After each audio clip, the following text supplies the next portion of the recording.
The Indianapolis Colts continued their slide, this time losing to the Seattle Seahawks 18-16. However, it's all about the return of Philip Rivers, who wasn't a complete disaster. So, what does this Colts team have to do to bounce back? And how do you, the fans, think the franchise will take on the next three brutal games? Well, let's talk about it. Welcome to the Horseshoe Huddle Podcast, as always, presented by Indianapolis Colts on SI.com. I am Drake Wally, co-deputy editor for the website, analyst, credentialed media member, whatever you want to call me. I'm several things, but this is definitely something where it's a little bit disheartening. We'll kind of get into it a little bit further, but right out of the gate, I mean, you got to give this team credit. They fought. I mean, they really fought. They fought very hard. It was a daunting task. You had one of the best teams in the entire NFL playing here. And the Seahawks are a bona fide Super Bowl contender, and they have one of the nastiest defenses known in the NFL. They stop the run well. They turn the ball over. They're very disciplined. They know exactly how to attack an offensive game plan, and their defensive front is just full of absolute monsters. So I think that it's telling, if you will, that the Colts didn't go out there and get destroyed. I mean, right out of the gate here, I'm proud of this football team. I know that they lost. I know they've lost 4 in a row. I know it's just absolutely off the rails at this point. But good Lord, man, I got to say that I'm actually pretty excited about what this team almost accomplished, but yeah, we'll go ahead and get into it here. But Tony, what's up? Good to see you, my man. Thank you so much for jumping in here. Loyal listener, loyal follower of the show. Paul Wilson, what a game. Toughest loss of the year for sure. I think that, I honestly think the toughest loss to watch was the Jaguars. That was just a disgusting game to see. You see Daniel Jones go down. Jonathan Taylor gets bottled up for the most part. Riley Leonard goes in there and tries to salvage something. Doesn't score till the ass end of the game. But it was still a crushing loss because you had everything in front of you. The Colts led that game almost the entire time. And you're talking about a Super Bowl contender, and you almost beat them at their own stadium in your first game with a 44-year-old man who just came fresh off the couch of his mansion. So I think it's a tough loss. So there's no doubt about it. It sucks because by all regards, they should have won that football game. We'll get into that later. So Davon Smith says that the toughest loss will be the Rams one. That's fair, dude, because I call it the reason that Adonai Mitchell was booted off the Colts game.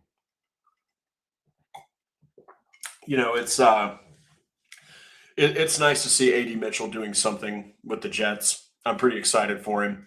But yeah, I mean, that was such a kick. That was such a kick in the gut if you're a Colts fan, right? Because you had 12 points on the table that was just left out there, probably 14 with the extra points. Might have found our right tackle and kicker for the future. Maybe the right tackle, but that kicker, Spencer Schrader, man, that ain't gonna be. Yeah, it's not.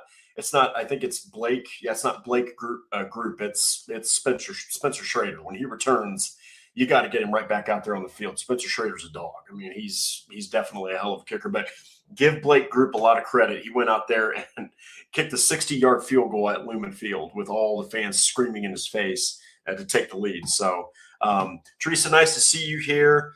We got a whole bunch of people here. Eric, is it Ladigo or Latigo? Let me know. But yeah, man, it's been a while. It's been a while since you've been on the show. But yeah, so essentially, it's one of those things. Yeah, Paul. I hope I didn't screw up the stream too bad. This is my first time actually putting it together. I might have had it vertical. And I think I accidentally might have done vertical on YouTube. Let me see if there's any. Okay, yeah. So there is. Let me check something real quick. Okay, so I can't change it, Paul, but it is available in a landscape format too. Next time I'll check that. StreamYard had it as highly recommended. So, but yeah, so I don't think that it's just available in land or in vertical stream. So apologies, guys. This is the first time I've put a stream together in some time, but I'll definitely note that next time. So try to bear with me. If it's vertical, it is available in landscape too on YouTube. I can see all these icons right here. But yeah, so it's one of those things where you have to look at this game, guys, and you gotta look at it for what it was, right? I personally thought they were going to come out there and get their asses kicked in. I thought Philip Rivers. I even wrote an article about it where I said I just don't see this going well. It doesn't give me the best feeling in my stomach. The guy's 44. He hasn't played. He hasn't worked out. He's not in shape. What's the best that he's done for throwing? Probably gone out to his backyard and played with his son Gunner or his other 9 kids or his brother. I mean, Philip Rivers literally, guys, came off the couch to help Shane Steichen. So I thought it went way better than it could have. It could have been absolutely horrific. So Jeremiah Loki, we will get to that later about Anthony Richardson. Just so everyone knows, the stream is available in normal fashion on YouTube. My apologies for putting it in vertical. That's my bad. I'll fix that from now on. So we'll get to this question real quick. My main question for you is, if you're Steichen and you brought Rivers back and AR is healthy, ready to start, what's the decision? Dude, it's start AR. I mean, but the thing is, and we'll go ahead and knock this out. Anthony Richardson has been cleared basically to work out, to practice. He has not been cleared to play. That's the difference that people aren't understanding. He can't play. Like he can't go out there and start right now. I think that right now you got to roll with Philip Rivers, and that's exactly what they're going to do. You didn't bring in Philip Rivers, like Steichen said, to sit on the couch, sit on the bench. So I mean, he's going to start, but well, anyway. So yeah, I think that Anthony Richardson would start, right? I think that he would start if he had the health and if he was fully ramped up and everything else. So, but yeah, guys, we'll go ahead and just dive right into the game here. So they fall for their 4th straight. They lose to Seattle. It's just not been the easiest. It's not been the easiest transition here. It's been pretty rough. I think that when you're talking about what this team brought to the game, they were going to have to turn and run the football constantly. They were going to have to, do this, do that. It was just really shaky what their game plan was going to be. And now I can actually see it. Yeah, I can actually see it. So I put myself as landscape or as vertical. My bad. Sorry about that, guys. I will fix that next time. I keep talking about it. It's driving me crazy too. But here we are. We're in the trenches. Let's get this. Let's get after this. The statistics from the game really aren't that bad. We'll get to Philip Rivers, but I mean, overall, the Colts had 97 rushing yards. Of course, 87 of those came from Jonathan Taylor on 25 carries. He averaged only 3.5 yards per carry, but that is completely understandable. The Colts literally had to turn to him and just run the football constantly, right? It's not something that you wanted to do because you have all of these pass catching weapons, right? You've got Tyler Warren, you've got Josh Downs, you've got Michael Pittman and Alec Pierce. But this offense was insanely limited. Okay. And I think that given what they couldn't do, they did a good job. The offensive line also deserves some praise. Okay. They did a good job blocking for Philip Rivers. Guys like Luke Tenuta filled in for Bernhard Raimann, no problem. You weren't talking about how bad Luke Tenuta was. Okay. He went out there, and when you're a backup to a starting offensive lineman, the last thing you want is for the announcers to be talking about you. Okay, when you aren't getting talked about as an O lineman, you're doing your job. You're doing good work. So I was very impressed with Luke Tenuta. I was very impressed with Jalen Travis. He got his first start, looked great. And Luke Tenuta got his first real game action of the year. It's like, hey, pal, your team's 8-5. There goes your $100 million left tackle. Go out there and block one of the nastiest defensive fronts this league has. And Luke Tenuta took care of business, man. I was really I was really impressed with both Tenuta and Travis. I thought that they did great. Um, yeah. So I will say that when you talk about this offense, you really have to give them a lot of breaks. So I know that this is the NFL, people, and I know that there's no excuses. You got to play week in, week out. It's all about winning. Well, the Colts, their injuries, they've just started to pile up, man. I'm actually really excited and happy that it hasn't happened to any key offensive weapons yet. Knock on wood. Guys like Taylor, Warren, Downs, Pierce, they've all been able to weather this storm of injuries because the Colts might be without both of their both of their offensive tackles. Okay. Open season on Phillip Rivers if that's the case. Then you've got Charvarius Ward's out. You've got Sauce Gardner, who might be able to return. He's out, though. DeForest Buckner's still on IR. I mean, this team's injuries have happened to the most star players that they have, the most key pieces on both sides of the football. Even their kicker gets hurt, man. I mean, the Colts, they've been through it. I mean, they were even without Coleman Owen, came in and filled in for Anthony Gould as the returner because dude couldn't play. So, I mean, it's really bad. It's been really tough. And I give this Colts offense a lot of credit. I have to. We'll go ahead and go over here to the pass catchers. Of course, Amir Abdullah. I can't believe I'm saying this, guys. Amir Abdullah led the Colts in receptions and receiving yards. Wow. That's something that I actually am having a lot of trouble fully understanding. But then you look at the offense with Rivers around it. I have a whole segment that's going to take up most of this stream about Phillip Rivers, guys. I mean, it is the talking point that everyone's going to be bringing up.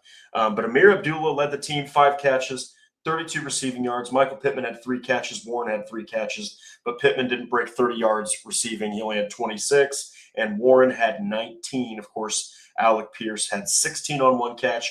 Taylor and Downs had 3 receptions, each for less than 5 yards, 5 yards of completion.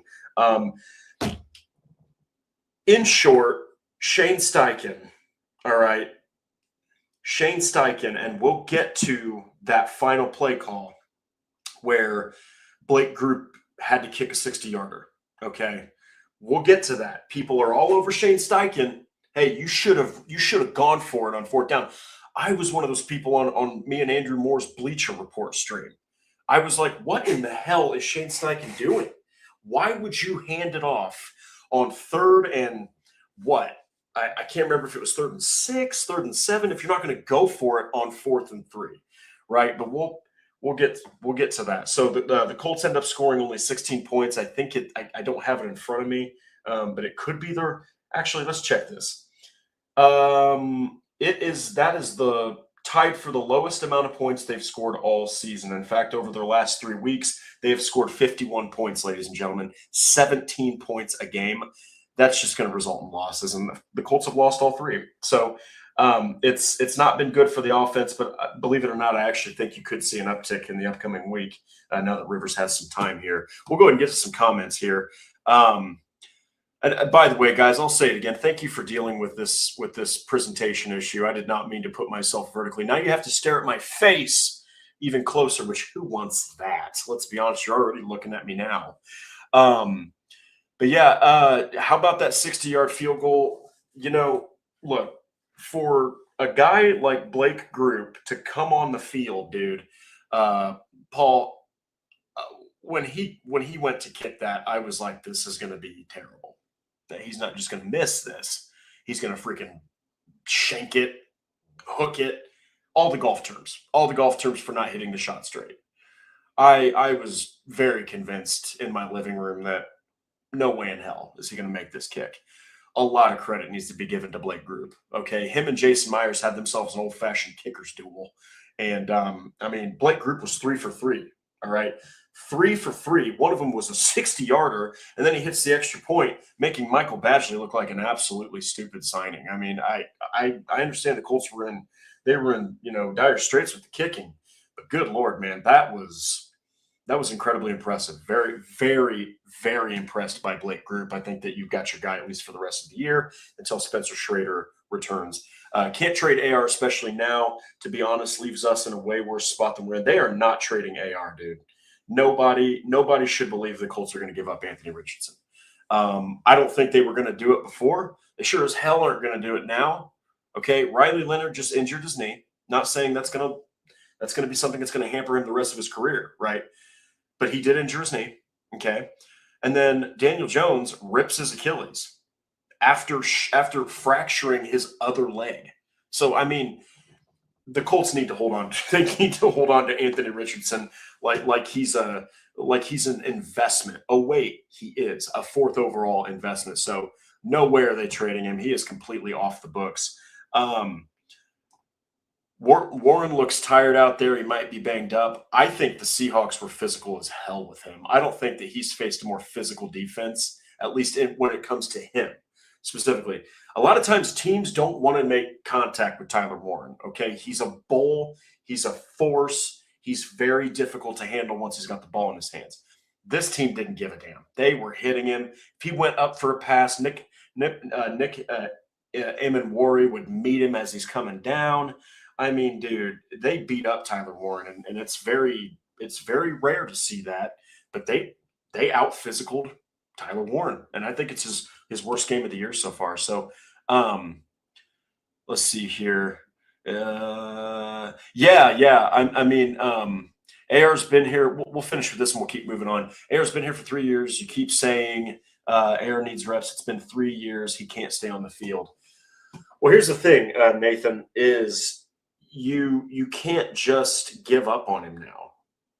I mean, if Daniel Jones, look, let's say Daniel Jones doesn't get hurt, right? Let's just say it's a fracture. He gets through that because a hairline fracture in your fibula can actually heal on its own, even when you're moving on it and putting pressure and weight on it. It's an injury that can heal on its own. But the problem is he tore his Achilles, right? So the initial plan was to have Richardson just kind of be there next year, and Daniel Jones was going to be the guy. But now you can't do that. You got to be really careful because you can't just let go of AR now. So we'll see. Let me get some refreshments here. This is a wonderful beverage called Christmas Ale. Look, guys, it's Anthony Richardson ain't going anywhere, and I don't think he's coming back this season. I just don't think he's going to be ready. I think the Phillip Rivers you're going to ride it out with Unc Rivers. So, but yeah, let me see here. Ricky Johnson 1408 says we played a good game and we held them from touchdowns and made them kick field goals. We'll get to the defense, man. We'll get to the defense. I was very impressed with Lou Anarumo again, and I have been I have argued with this chat, and I've been at the opposite end of opinions with this chat on Anarumo. Look, man, I know the Chiefs were falling apart. He held Patrick Mahomes to 9 points until the very end of the game. He just held one of the best offenses, one of the most explosive offenses in the NFL to no touchdowns. Not the 49ers, not the Rams, not the Cardinals, not the freaking Patriots or the Bills or anyone. The Colts. The Colts held the Seahawks at Lumen Field to no touchdowns. That's a hell of a job. He had no Sauce Gardner. He had no Charvarius Ward. He had no DeForest Buckner. And they stuffed the hell out of the run. They didn't let Kenneth Walker or Zach Charbonnet really do anything. We'll get to the defense. I was blown away at how that was the best job Lou's done all season. And he's had games where they've forced turnovers, but that was an incredible game from Lou Anarumo. And then we'll go ahead and finish with this one. Warren seems different than he did at the beginning of the season. He seems slow. Mariah, I don't think it's that he's different. It's just so Jones couldn't throw as hard as he usually did with that fractured fibula. While it's an injury you can play on and it's an injury that heals on its own or can heal on its own, it still hurts like hell, right? It's still not easy to throw the football when you have a break in your leg of any kind. I don't care if it's a nick, a hairline fracture, or a full-on snap. It's hard to throw the football. So I think that Warren was maybe not getting the velocity on those throws that he's used to. But dear Lord, with Phillip Rivers, I mean, you're talking about. I mean, it's probably that thing is coming out. Rivers does not have any arm strength anymore. He barely has zip on the football. So I think that it's just really difficult to adjust to a quarterback like that when you've had Daniel Jones all season. Or if you've practiced at all with Anthony Richardson, you're used to bullets. You're used to freaking missiles flying across the field. So I'm not sure if it's Warren. I think it's more just the situation and the offense. You had to basically turn to your running backs all game long. I mean, you got to think the Colts threw the ball 27 times and they ran it 30 times, guys. So that's just the offense, man. That's just the offense. So what we got other comments here. We'll get to some of those defensive comments later, but what do we make of Phillip Rivers? You know, I want to hear the chat pop off on this one. Look, man, when Grandpa Phil was brought off the couch, I was shocked. I still can't believe it. I still can't believe I actually saw him play. I don't have it in front of me, but I do have a Phillip Rivers jersey, baby, from 2020. What a great year. In fact, you know what? I'm going to go get it. I'm doing it. I'm the only one on this stream. You see this? See this right here? This is commitment. Look at this. That's commitment. You know what I mean? I loved Phillip Rivers in 2020. He was a hell of a quarterback. You know, you gotta love it. So, I mean, at the end of the day, when he was signed, I thought to myself, what in the hell is this team doing? Like, you're that desperate at quarterback that you can't find. Like, for example, my initial thought was, why not Cam Newton? That was my first thought. That's where my mind went. And then I paused for a second and I thought to myself, you need a quarterback who can run the offense basically tomorrow. Newton's arm is shot. I mean, it is gone. Rivers retired and walked away from the NFL. Cam Newton phased out of the NFL. He couldn't hang anymore. Rivers could have played another year or two. Can you guys imagine Phillip Rivers with that 2021 team when Jonathan Taylor was an All-Pro and they had Carson Wentz? I mean, give me a break, man. Hell, that team probably makes like the divisional or AFC championship. They had everything but a quarterback that year. So, I mean, I was excited. I was excited. But, I thought to myself, Cam Newton doesn't know the offense. He's not even that good at this point in his career. I mean, he fizzled out of the NFL. You know, teams didn't want him anymore. The Patriots had him on a one-year rental. And there were other things that went through my head, like, why isn't Brett Rippon getting a chance here? And then I thought, well, he's Brett Rippon. So you don't want that out there against Seattle. I'm sorry, but Brett Rippon is the kind of quarterback that you turn to if, God forbid, Rivers and Leonard both go down, then you've got your QB3. Okay? He is not a guy that if you can go help and sign somebody else, that you're going to turn to and be like, you know what, number 4, we're 8-5, go out there and help us get to the playoffs. The Colts couldn't pack it in. They had to go with somebody who knew the offense. So I respected the signing of Phillip Rivers. But his performance, I was very concerned that he was going to just get sacked a lot, get hit a lot, wasn't going to respond to pressure well, wasn't going to be accurate. He was just going to throw lame ducks all over the field. I got to tell you guys, and I see the comments piling up here, but I got to focus or else I'm not going to do the show. If you look at his stat line, okay, not impressive. In fact, it's bad. It's bad by NFL quarterback standards. When you consider that he's out of shape,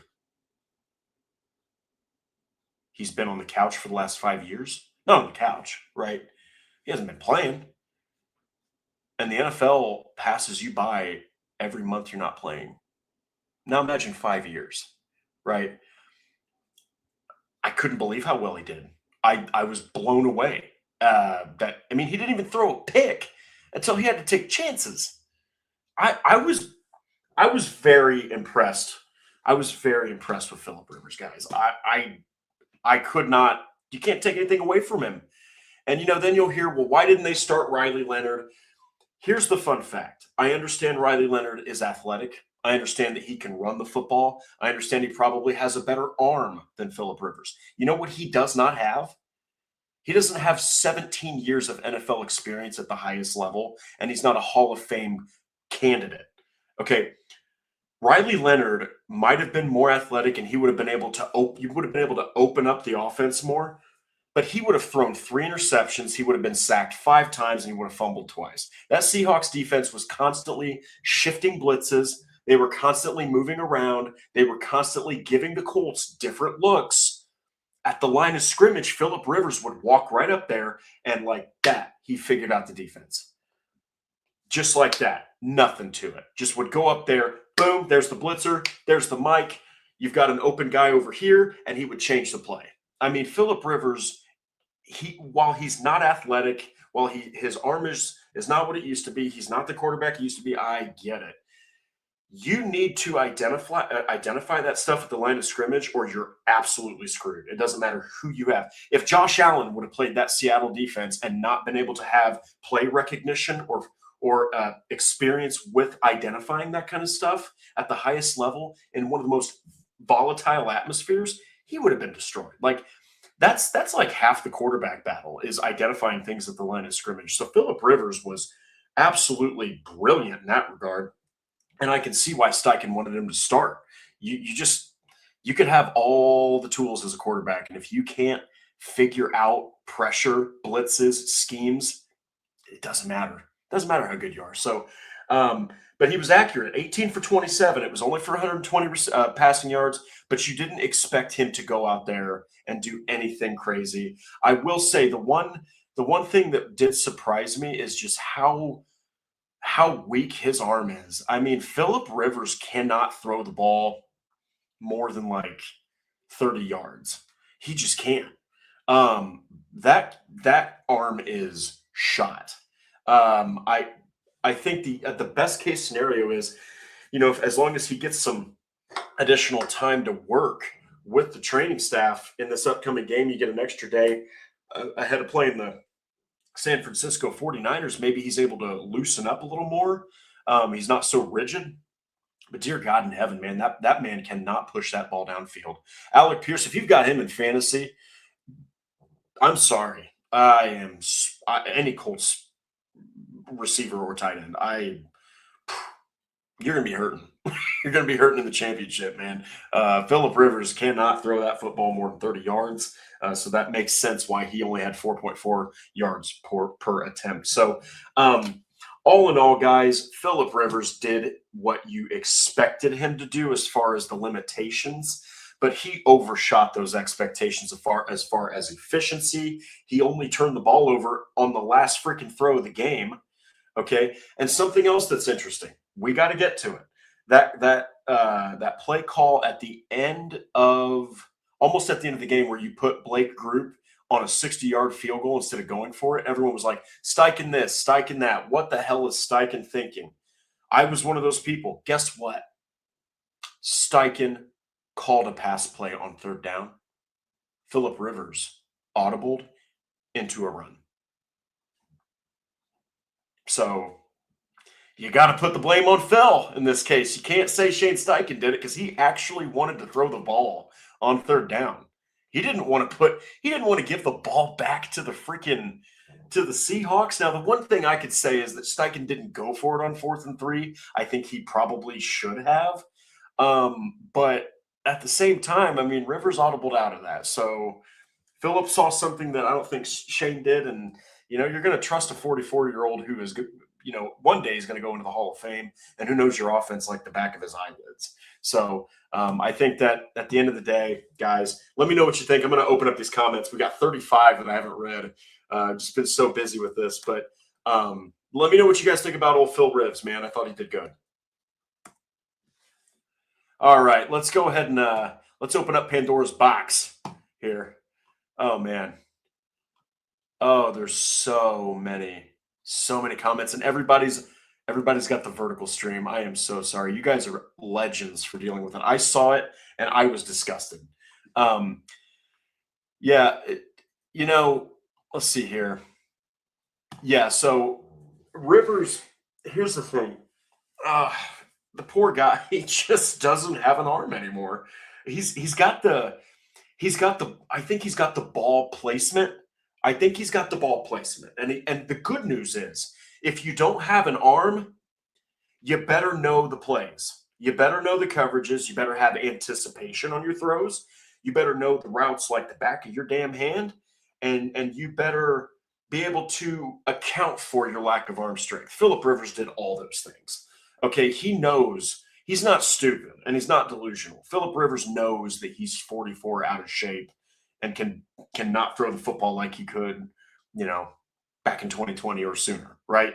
He's also never been a deep ball guy, though. He's never been a guy known for hucking it downfield with arm strength. He's precision. He's intelligence. He's cerebral. He's accurate. He gets it out quick. Philip Rivers got sacked one time. Impressive. He can't run. He fell down. He fell down with old man knees, dude. And the guy still got sacked once for 2 yards. Impressive.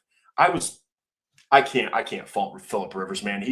He did great. But yes, you're not wrong, Davon. He cannot throw more than about I'd say 20 yards. I think after 20 yards, you're asking for trouble if Rivers is chucking that ball more than 20 yards. So Ricky Johnson, 1408. Whew. The age-old question. We're bringing back Danny Dimes next year, right? Let me get I got to hydrate. I swear to God, this is Pepsi. Oh, I'm lying. I already told you guys it's Christmas ale. I hope so, Ricky. I really do. I think that I think Daniel Jones showed you enough that here's the reasons that they basically don't have a choice. Number one, you don't know what you have with Richardson still. Okay, you can't just say, all right, Anthony, you can't do that, right? I will tell you, Ricky, and everyone listening, and a lot of people that are new, maybe you haven't heard me say this, but people like Tony, people like Tina, people like Paul, Patrick, if he's in here, all of them have heard me say this. I pounded the table for Anthony Richardson. I thought, screw CJ Stroud, screw Bryce Young, screw Will Levis, go with the traits, go with the talent, go with the potential, the upside, and that freaking atmospheric ceiling that Anthony Richardson has. Okay, so he had some injuries. Okay, he's inexperienced. That's why you have Shane Steichen. They got tied to the hip. Okay, Steichen got hired. Boom, he goes and gets his quarterback. That's exactly what was supposed to happen. Anthony Richardson has shown he can't stay healthy. That's the worst thing about him. But I go back to last year. He put on, and this is, you just got to be honest in this line of work. He put on the worst performance I've ever seen a quarterback put on in the NFL. I'm 35 and I've been watching this game, at least I think intelligently, since I was 10. I've been able to at least figure out and understand what I'm watching, right? I've never seen a quarterback play more awful football for a longer period of time than Anthony Richardson. It's hard to say that, but it's true. I mean, just had no clue what was going on. I mean, going back to Philip Rivers identifying stuff at the line of scrimmage, Richardson way over his head. Had no idea what was going on. That's why in the preseason when they played the Ravens, he got absolutely smoked by David Ojabo, and then he gets hurt. His hand is injured. It's because he didn't identify the blitz off to the right side. And I understand other quarterbacks that can happen, but I mean, Richardson just didn't even see it. He looked right at the guy and just snapped the football. So he also had a flat route to throw to in Tyler Warren, and he just didn't. He just was looking left, and he got smoked on his blind side. You can't lean on Richardson here. That's number one. Number two, you have no first-round picks, and I'm sorry, unless you are absolutely sold on a quarterback in the second, third rounds or later, you're not banking on your next franchise quarterback being a second rounder or later. You do that in the first round, okay? And also the Colts cannot trade up. They can't get back into that first round. They've given away too much capital to get Sauce Gardner. So you did that, and you said Daniel Jones is our guy, rips his Achilles. The last reason is there's no free agents really available next year. You've got guys like Russell Wilson and Marcus Mariota headlining free agent quarterbacks, baby. That is just not going to cut it. The Colts would be absolutely maniacal if they signed one of those guys. Stupid. Like, Wilson's done. He's not a starter anymore. Mariota hasn't been a starter for years. Zach Wilson's another guy. What do you think? You're going to go and get that guy off the scrap heap and turn him into something? So the Colts are stuck. And I think their only option, unless they want to have unless they just want to blindly believe in Richardson, they had a competition to push him and he lost it.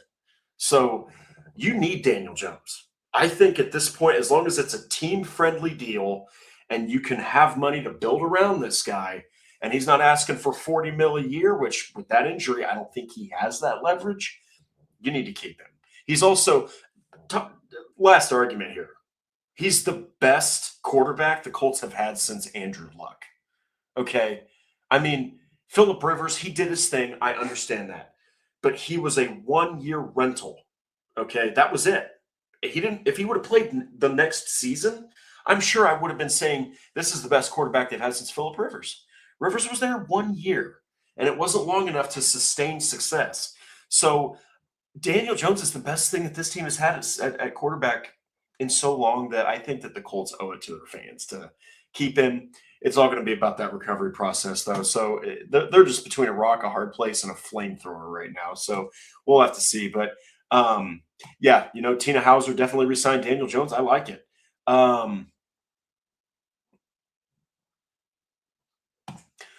Well, AR can't play, number one. He can't play.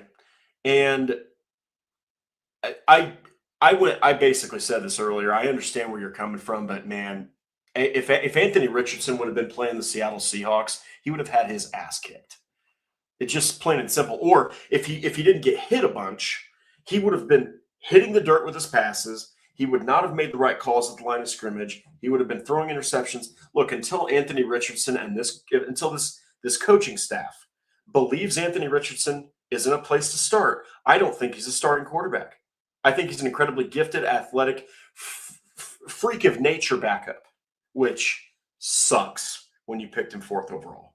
So we'll see with Richardson. I don't think he's playing this year. I don't think that he's going to be able to suit up this season.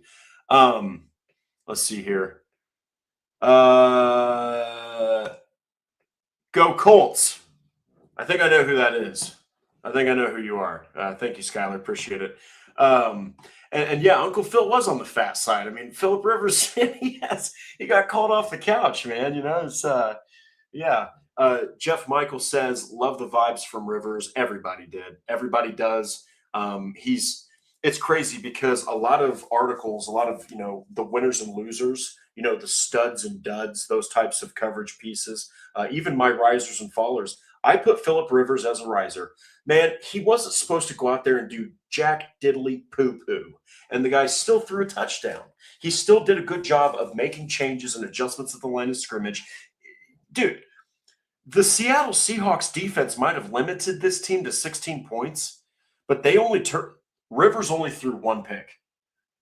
Okay, he might not have an arm anymore, but he never put that ball in harm's way, really. And I'm impressed with it. Given everything that is in this situation and his age and his lack of play and his lack of being in shape and his lack of arm talent anymore, I was very, very, very pleased with how Phillip Rivers handled himself in that game. Let's see here. Yeah. Let's see here. What happened? Oh, so Noah left the show. Glizzy Bob, great name, by the way. Noah left the show. He does back end stuff now. In this case, I set up the stream, but that's why we have Noah doing it till the end of the season, is because clearly I need a tutorial because I set it up in a very weird fashion. But let's see here. Okay. So we've got some comments here that I think can transition next. So Lou Anarumo's defense allows no touchdowns. Here is what I will say about Lou Anarumo. So this Seahawks offense couldn't do anything all game. All game. They did nothing. They did everything. They did a whole lot of everything while accomplishing a whole lot of nothing. Sam Darnold had 271 passing yards. By the way, He was 22 for 36. That's under 60%. At least I think it is. And that's not good. That's not good for an MVP candidate or a guy who is going to be a Pro Bowler. He threw no touchdowns. Okay. On top of that, the Colts only allowed 50 rushing yards on 22 attempts from this football team. Kenneth Walker III is arguably their most talented runner. He averaged 1.9 yards per carry. Then you move over to the receivers. I mean, Rashid Shaheed and Jackson Smith and Jigba. Okay, they took over the game at the end, right? And I'll get to that. I'll get to that about Lou. But this defense, man, they did everything they could, right? You're out your top two corners. You're facing an MVP Offensive Player of the Year candidate in Jackson Smith and Jigba. And Sam Darnold is a legit quarterback in this league. You held him to 18 points. I mean, this is the same thing with the Chiefs game. You know, people were like, well, Lou's defense, it didn't perform in the fourth quarter. Man, the Colts had three and outs. They left the defense out there to gas out. I don't care if you have the 85 Bears, 2000 Ravens, the 2013, 2012, whatever, Seahawks, the 2015 Broncos. No defense is going to stand out there for 40 minutes and be able to function, okay? In this case, it wasn't time of possession. In this case, it was, okay, the talent disparity started to show at the end of the game. Jackson Smith and Jigba versus undrafted rookie Jonathan Edwards. Come on, right? Like, you know, any receiver against Jonathan Edwards, it's like you got to cut Lou a break. You can only scheme so much when you don't have the talent to match the talent on the other side of the football. But I will agree. I can't remember who said it, but somebody said Lou's defense, regardless of time of possession, regardless of how tired they are, regardless of what the circumstance is, it has shown to fall apart in the fourth quarter. I will say that, especially in the second half of the final quarter. Lou's defenses have shown that they kind of wane a little bit, and it's not ideal, right? You don't want to see that. But dear God, can you imagine if they would have had Sauce Gardner, Charvarius Ward, and DeForest Buckner out there? They would have won the game. They would have won this football game. They should have won it without those guys, but they would have won. There's no doubt. I mean, you can't say for sure, but come on, man. Like, they didn't allow a single touchdown with those guys missing. Give me a break. They would have absolutely smashed Sam Darnold and that ground attack, and who knows how many yards Njigba doesn't have if he's not playing Mekhi Blackman and Jalen Jones and, you know, guys that aren't really known for speed or press coverage ability. So we'll see, but let's get some of these comments here. Oh my God. Patrick Rye coming in with a super chat. I knew that he was going to make an appearance. Here we go. Thank you, Patrick, for dealing with the vertical presentation. Everyone else has to deal with it too, so you're not special. But thank you so much, Patrick, CFO, Chief Financial Officer of the Horseshoe Huddle. He keeps these lights on, or my lights on anyway. Folks tried to cook Ballard for the Sauce trade, but they're grateful for it when Charvarius Ward. They'll be grateful for it when he retires the day after Braden Smith does this year. Charvarius Ward said he has no intentions of retiring, Patrick. You know, I don't think they're going to keep Braden Smith. And whether he retires or not, that's up to him. I think that he's overcome a lot, especially in the mental health aspect. But I mean, yeah, you know, if Ward doesn't stay with the Colts for some reason, or if he retires, or if he ends up getting hurt again, which he has got some incredibly dangerous injuries going on. Like, there's no worse injuries for your health than head injuries, right? 3 concussions. He's pulling a defensive Austin Collie. Dude, I don't like it. I hate it. I'll never forget when Austin Collie took that last hit and had a concussion with the Colts. His arms were stuck in the air like this. You couldn't move his arms. They were just like that.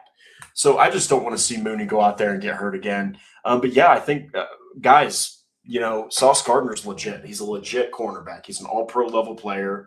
He's worth the 2 picks. Knowing the Jets, they'll figure out a way to screw up those picks. I mean, you got to think Sauce Gardner and Quinnen Williams, both first rounders, and they traded them away for more first round. I mean, that is the Jets are a complete dumpster fire. Both New York teams are an absolute laughing stock. So I'm sure they'll figure out a way to screw up those first round picks. But thank you so much, Patrick. I appreciate it. Yes, I think that people will be grateful when they see Sauce Gardner return. It couldn't be, can't be soon enough. I mean, they badly need Sauce Gardner back. So, um, but yeah, I will say, where is the comment? Yes, this is one. We'll get to another one about the defense. Kwity Paye got to go. Been saying it since 2023. Bruce, you're not wrong. I really liked Kwity Paye over the last 2 years. I liked his run defensibility. He was able to set the edge for the defense, and I think that you've seen what he is, and he is a run defender who once out of every 3 games will get you a sack. He's not a pressure machine. In fact, Dio Dangbo, when he played for the Colts, he provided more pressure than Kwity Paye with like 3/4 of the snaps that Paye was getting. So I think that Kwity Paye, he's done his thing. They took his fifth-year option. He's done. Like, they need to move on from Kwity Paye. They've got JT Tuimoloau. He's promising. Leatu Latu, people are like, he's okay. Guys, Leatu Latu is out there putting up he's doing a great job of applying pressure. He's doing a great job of getting to the quarterback as opposed to his last as opposed to last year. And he's forcing turnovers. He's got 3 interceptions on the season, and he's able to really keep offensive players guessing. But he's constantly checked by tight ends, checked by running backs. Offenses don't have to worry about diddly poo against the Colts with their defensive front, especially with Buckner outside of Latu. Kwity Paye's not going to. What is he going to command? Is he going to keep offensive coaches up at night? Samson Ebicom, JT Tuimoloau, he's been a healthy scratch multiple games this season. Tyquan Lewis is a rotational football player. Grover Stewart's a run stuffer. Neville Gallimore, Adetomo Adebawore, they are rotational interior linemen. Like, Latu he is all by himself as far as the threat department. Like, offensive coaches are not afraid of this Colts defensive front outside of Leatu Latu. So Latu's getting these numbers while he's dealing with double teams. I mean, there's been times where the tight end will chip him, the tackle's there to greet him, and the running back is behind the tackle to be a third line of defense. That is embarrassing. That's embarrassing for the rest of the Colts pass rushers. Honestly, it has sucked this season. Like, they might be getting some pressure, but outside of consistency, consistency is the argument here. Leatu Latu's been the most consistent. I think his future's bright, but you got to get him more. If Tuimoloau isn't going to be the guy, go get another freaking pass rusher. I don't care how you do it. You got to land a pass rusher, and Ballard has been allergic to getting a good pass rusher outside of Leatu Latu, honestly. So we'll see. But yeah, man, I think Kwity Paye's done.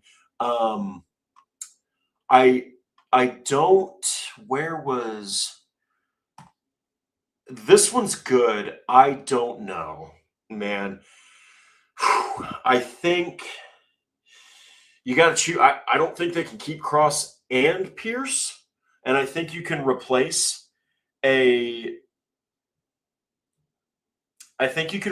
deep threat receiver more than you can a strong safety that's that damn good. And I mean, Cross is also like 24. He's 24 years old, man. And he's in his 4th season, dude. Like 22, 23, 24, 25. Nick Cross, in my opinion, if you're choosing between, gun to my head, Cross or Pierce, it's Cross. You can find a deep threat. Is he going to be as dynamic as Alec Pierce? Probably not. But, man, it's really hard to find a strong safety that's 24 that just seems to be getting better, and he's just scratching the surface. Oh, man. Give it 3 years and tell me where Nick Cross is at. He's probably a freaking Pro Bowler, maybe even second-team All-Pro. He is busy. He's tenacious. He's a hell of a run defender. He lays the lumber on ball carriers. He ain't afraid to get his hands dirty. I love Nick Cross, and I think that he's more valuable than Pierce is. So we'll see. But if they can keep them both, hell, do it. Please do it, because the team really needs them both. Where look at this right here. Patrick nailed it. If Rivers didn't audible out of that 3rd and 7, they could have had a chance. I said this earlier, Patrick. I mentioned that people, and maybe not everybody in this chat, but there's a lot of people that are on Steichen for that. I'm like, Steichen called a pass. It was Rivers that was like, let's go with a run. And then it was Steichen that decided not to go for it and put his field goal kicker out there for another 60-yarder like he did Spencer Schrader. Different result, of course. So I can't find it.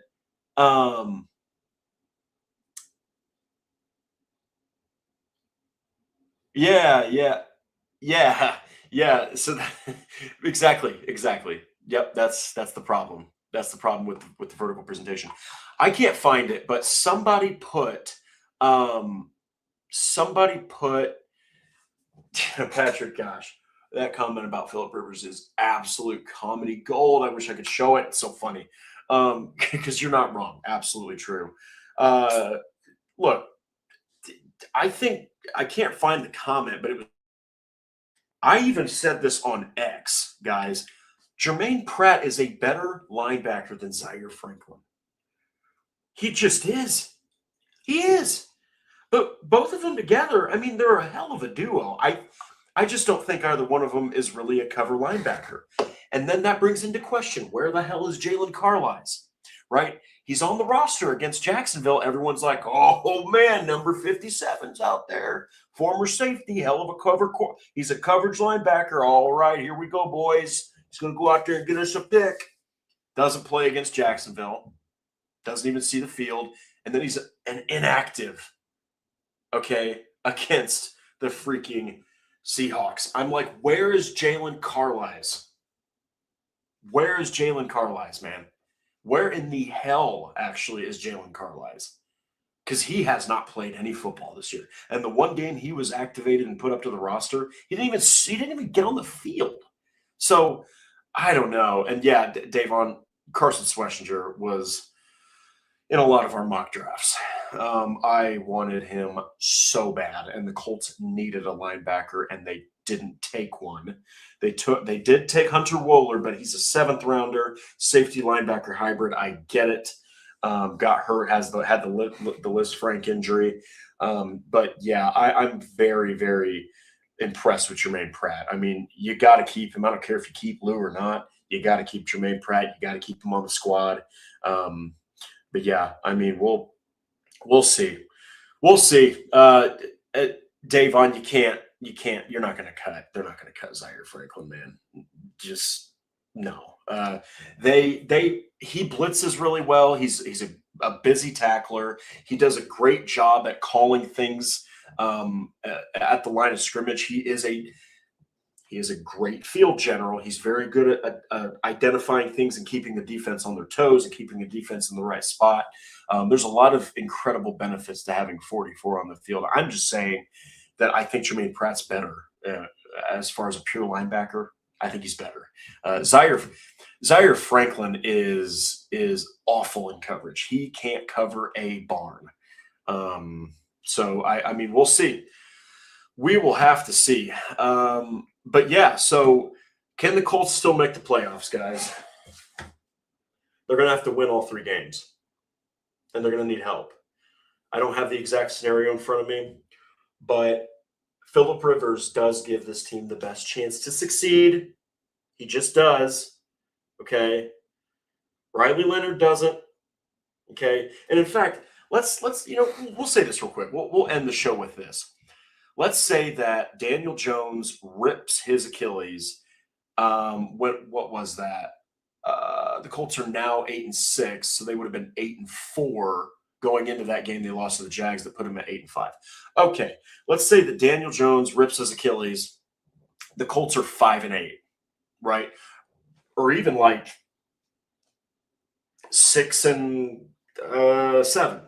Okay, I'd be all for turning to Riley Leonard. Right, I'd be all for saying, "Hey, you know what? Riley's not 100% up to speed. We don't know where he's going to be with his knee." Brett Rippon. You don't spend any money. You don't bring in an aging legend off of his couch. You're not really competing for the playoffs. The Colts started off 8-2, historically good. They couldn't just home it in. You can't just pack it up. You can't just lie down dead and say, well, we're done. We're 8-5. throw away the season. Absolutely not. They're still the 8th seed in the AFC. They could still get this done. Riley Leonard's line of scrimmage calls are not going to work. He doesn't have the NFL football IQ yet. Okay, Brett Rippon is a practice squad QB, barely rosterable. Anthony Richardson, if he was healthy, you would put him out there. Because while he isn't as good at identifying things and making adjustments like Rivers is, oh my God, I mean, he's better than Leonard in that regard. He's got more arm talent than either one of those guys, and he is the best fit for Shane Steichen's offense. Hypothetically, he literally is the best fit for what Steichen wants to do. Press the ball downfield vertically, have a running quarterback, and pound teams with the ground attack, RPOs, and read options. But they couldn't just, give up on the season. They had to get Rivers back. So now you're rolling with Phillip Rivers the rest of the season. Even if Riley Leonard's healthy, unless Phillip Rivers goes out there and throws 4 picks, and all of a sudden he can't identify blitzes and make adjustments and change plays, he's your quarterback to finish the season, ladies and gentlemen.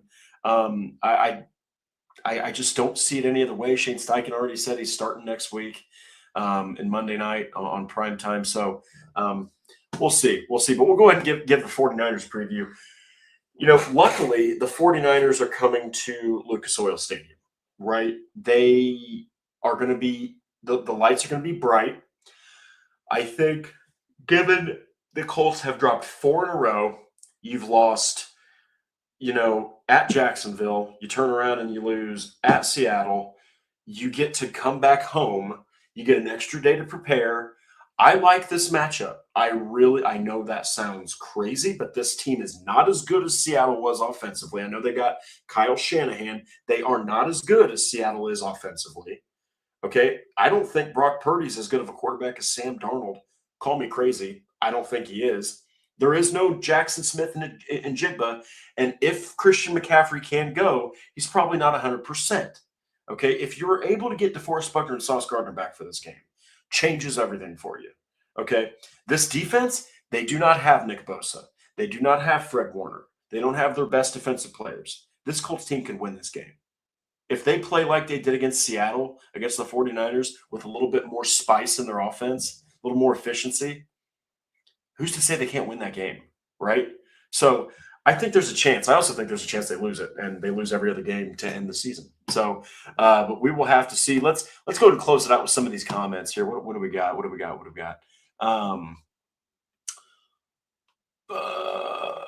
AR is 100% medically cleared. So we're going to go ahead. I'm going to turn to Shane Steichen's actual comments on Anthony Richardson. We got to put a bow on this, man, because everyone's thinking that the Colts just aren't starting Anthony Richardson, right? Look, guys.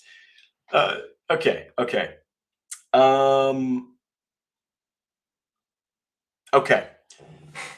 Anthony Richardson, this is from Kevin Bowen. Anthony Richardson has been cleared, but nothing on starting his return to practice window. Okay? He probably still can't entirely see. I fractured my orbital bone when I was 18 in a car wreck. And even after everything was fine, and even after the bone healed, my vision was blurred for weeks after that. So I just don't think that he's ready to play. I don't think he's going to play. I think if you threw him out there, that's incredibly irresponsible. But yeah, okay, so he's been medically cleared to return from the eye injury, but the next step is him returning to practice. If it happens this week, should he get a chance to start? Yeah, sure. But I mean, and then here's from James Boyd, and this is to quote Shane Steichen. Well, I think obviously AR is coming off an injury, and Phillip obviously was not injured, but there's also the layoff. That was the difference right there, simple as that. So there's also the fact that they don't feel like Richardson can just get thrown into the fire here and just all of a sudden be able to beat 3 of the best teams in the NFL. So it's that they don't think that he's physically ready yet. It's that they don't think that it's healed as much as it needs to for him to start his practice window. It's that they feel like he won't be able to get up to speed enough with the offense. And I honestly, I'm just going to say this. It might be a hot take. I think that they might not even think that Richardson gives them the best chance to win. I personally would say get him out there, right?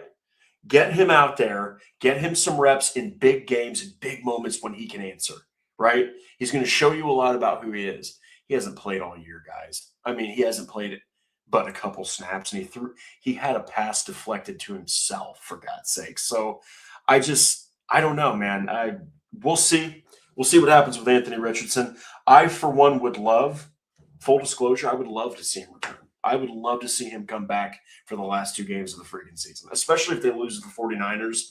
Man, I want to see what he's got, but we'll see. But anyway, guys, thank you so much. I really appreciate everybody. Patrick, thank you for your super chat. Wait, did we have – oh, dude, Paul Wilson throws in a super chat. Cheers, Drake. How the hell are we going to beat the 49ers? Purdy is on fire. Well, it's going to take a very well-executed game plan offensively. Believe it or not, I thought the Colts executed their game plan wonderfully. That's the only way they could have done anything. Like, you can't – Rivers doesn't have the arm to throw it downfield. He can't push the ball. Rivers is immobile as hell, right?